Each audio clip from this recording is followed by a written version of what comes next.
What if I told you that some of the most advanced technology on Earth wasn't built in a lab, but buried in the dirt for 2,000 years? Modern engineers have tried to copy it, modern chemists have tried to recreate it, and in some cases they still can't. These are 7 inventions so far ahead of their time that historians spent over a century just refusing to believe they were real.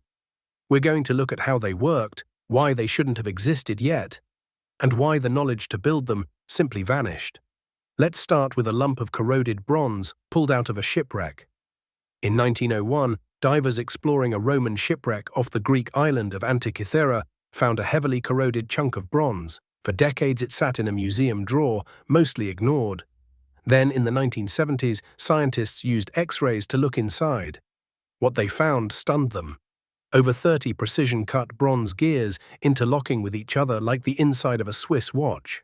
This device, built more than 2,000 years ago, could track the phases of the moon, predict solar and lunar eclipses, and calculate the positions of the sun, moon, and 5 known planets. It even modeled the irregular orbit of the moon using a clever gear-on-gear design that wasn't reinvented until the 14th century. That means there's a 1,400-year gap between this machine and the next time humans built anything close to it. So who taught the ancient Greeks to build a computer? And why did an entire civilization's worth of precision engineering just disappear? The Pantheon in Rome has the largest unreinforced concrete dome in the world. It's nearly 2,000 years old. Meanwhile, modern concrete structures, built with steel rebar, often start crumbling within 50 years. For a long time, this didn't make sense. Roman concrete should have been worse than ours. We have factories, lab-grade materials, computer modeling.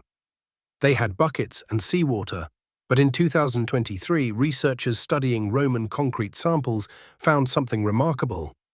Small white mineral chunks called lime clasts. These weren't a mistake or poor mixing, they were a feature. When tiny cracks formed in the concrete, water would seep in, react with these lime clasts, and literally recrystallize and seal the crack from the inside. The Romans accidentally, or maybe not so accidentally, built a self-healing material. And it gets stronger when exposed to seawater, which is why their harbor structures are still standing, while modern concrete piers dissolve in decades. We've only recently started trying to replicate this. We're still not all the way there. If you've ever seen a sword with a rippling, wave-like pattern on the blade, you've seen something close to Damascus steel. But the real thing was something else entirely. Original Damascus steel, made from a material called wootz steel imported from India and Sri Lanka, produced blades that were famously sharp, strong, and flexible at the same time. Legends describe them slicing through lesser swords, even cutting through a falling silk scarf. In 2006, researchers using electron microscopes found something nobody expected: carbon nanotubes and nanowires inside the steel's structure. Nanotechnology, in a sword forged over 1,000 years ago. The smiths who made this steel had no concept of atoms or nanotubes. They just knew that a certain ore, forged a certain way, with certain plant materials added during smelting, produced something special. By the 1700s, the original ore source ran out, and the exact technique was lost. Modern metallurgists have made things that come close. Nobody has exactly reproduced the original.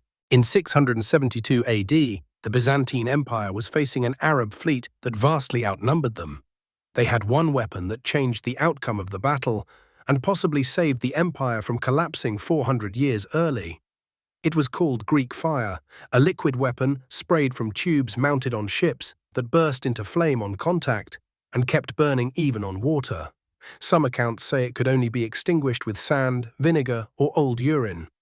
And even then, not always. Here's the part that should sound familiar. A sticky, flammable liquid that clings to surfaces and burns on water is essentially how napalm works. But napalm was developed in 1942. The formula for Greek fire was one of the most closely guarded state secrets in history. Only a handful of people ever knew it, passed down by word of mouth within the imperial family. At some point, nobody knows exactly when, that chain was broken. The formula was lost completely. To this day, historians can only guess at the exact recipe. In 1938, a German archaeologist excavating near Baghdad found a strange clay jar, about 5 inches tall, containing a copper cylinder, an iron rod, and traces of an acidic residue, possibly vinegar or wine. That's a battery.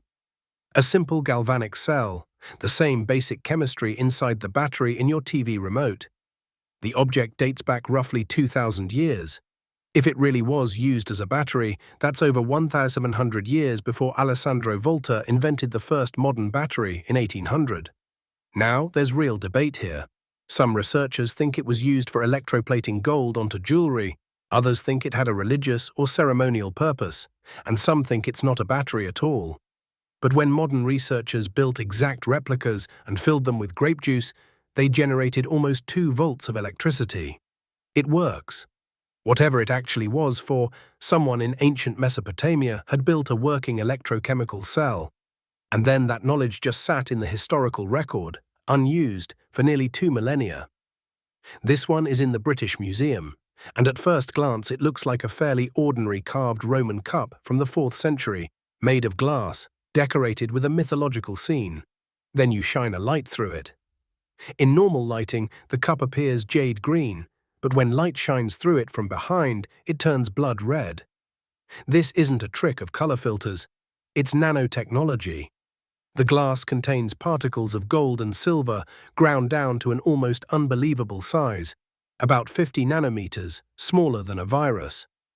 These nanoparticles interact with light in a way that changes the color depending on the direction the light is coming from. This exact principle, using metal nanoparticles to control how light behaves, is the foundation of some modern technologies in medical testing and even certain types of solar panels. The Romans achieved this 1,600 years before the word nanotechnology existed, and there's no evidence they fully understood why it worked.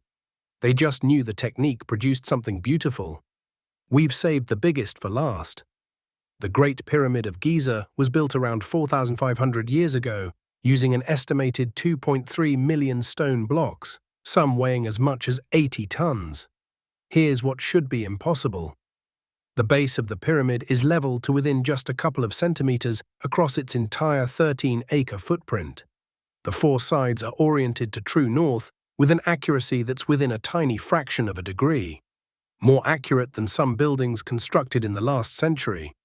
To put that in perspective, with no satellites, no lasers, no modern surveying tools, ancient Egyptian builders aligned a 13-acre structure to the cardinal directions more precisely than many modern architects manage with all of our technology. There are theories, using shadows, using star alignments, using water channels for leveling. Each theory explains a piece of the puzzle. None of them, on their own, fully explain how they hit this level of precision. At this scale, with the tools we know they had. 7 inventions, 7 civilizations that reached a level of precision, chemistry or engineering that, in some cases, we still haven't matched or only recently caught up to. The pattern that connects all of them isn't that ancient people were secretly more advanced than us. It's that knowledge is fragile, a formula passed down by word of mouth, a technique known only to a handful of master craftsmen. All it takes is one broken chain, one lost workshop, one empire falling, and centuries of progress can disappear completely. So the next time someone tells you that history only moves forward, remember the bronze gears at the bottom of the sea. If you want to go deeper on any of these, let me know which one in the comments and subscribe for more stories the history books leave out.